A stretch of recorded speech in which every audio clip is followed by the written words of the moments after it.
Hi guys, good morning. நான் கொஞ்சம் வெளியே போயிட்டு இருந்தேன், ஒரு 10 நிமிஷம் லேட் ஆகிடுச்சு. ஸோ அதுக்குள்ளே வந்து பார்த்தா ஃபஸ்ட் டார்கெட் ஹிட் ஆகிட்டு இருக்கு. ஸோ இப்போ பார்த்தீங்கன்னா காலையில் நான் அப்லோட் பண்ணும்போது சப்போர்ட் ஏரியாவை வந்து மார்க் பண்ணி அனுப்புனேன். ஸோ அங்கே தான் இப்போ வந்து மார்க்கெட் வந்து சப்போர்ட் எடுத்துகிட்டு இருக்கு. சப்போர்ட் எடுத்துகிட்டு மேலே சிஸ்டன் ஆகிட்டா இதில் நான் மார்க் பண்ணியிருக்கிற second target, third target, fourth target எல்லாம் போயிடும். சப்போஸ் அங்கே சப்போர்ட் எடுக்கலை, அங்கேருந்து ஒரு ஷூட் பண்ணுறாங்க கீழே, கண்டிப்பாக இதை கொஞ்சம் கிளியர் பண்ணிக்கிறேன்.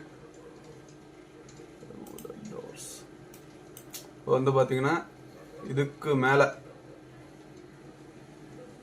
அதாவது 105 ரூபாய்க்கு மேலே இது போச்சேன்னா, இப்போ 103 ரூபா போயிட்டு இருக்கு இல்லையா, 105 ரூபாய்க்கு மேலே போச்சேன்னா அது 115 to 20 ரூபா வரையுமே போகிறதுக்கு வாய்ப்பு இருக்கு. சப்போஸ் அது 120 ரூபா உடச்சி மேலே சஸ்டைன் ஆகிட்டா அது இன்னைக்கு லோவர் லோ வந்து அடித்து உடச்சிடும். இந்த கேப் அப் வந்து இன்னைக்கு ஃபில் பண்ணிடும் புட் சைடு. ஸோ இதுதான் நடக்கும். இல்லை மார்க்கெட் நான் சப்போர்ட் எடுத்துகிட்டு மேலே போனால், ஸோ நம்ம இங்கே மார்க் பண்ணி வச்சிருக்கிற ப்ரெடிக்ஷன்லாம் நடக்கும். ஓ என்ன நடக்குதுன்னு பார்ப்போம். ஓகே, 108, 111 அப்படி போயிட்டுருக்கு.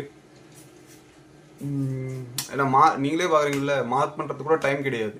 இப்போ மார்க்கெட் வந்து அவ்வளோ ஃபாஸ்ட்டாக குயிக்காக ரெக்கவர் மூவ் ஆகுது. 111 ரூபா வரையும் போயிருக்கு. 120 ரூபாய்க்கு மேலே சஸ்டைன் ஆகிடுச்சுன்னா புட் சைடு போயிடும். அது போய் சேர வேண்டிய இடம் கேப் ஃபில்லிங் ஃபுல்லாக ஃபில்லப் பண்ணிடுச்சுன்னா கூட 150 ரூபாய்க்கு போயிடும். ஸோ இதுதான் என்னோட வியூ. இன்னைக்கு call side first target hit ஆகிடுச்சு. ஸோ செகண்ட் டார்கெட் ஜஸ்ட் மிஸ்ல தான் வெளியே வந்திருக்கு. பரவாயில்ல. தேங்க்யூ.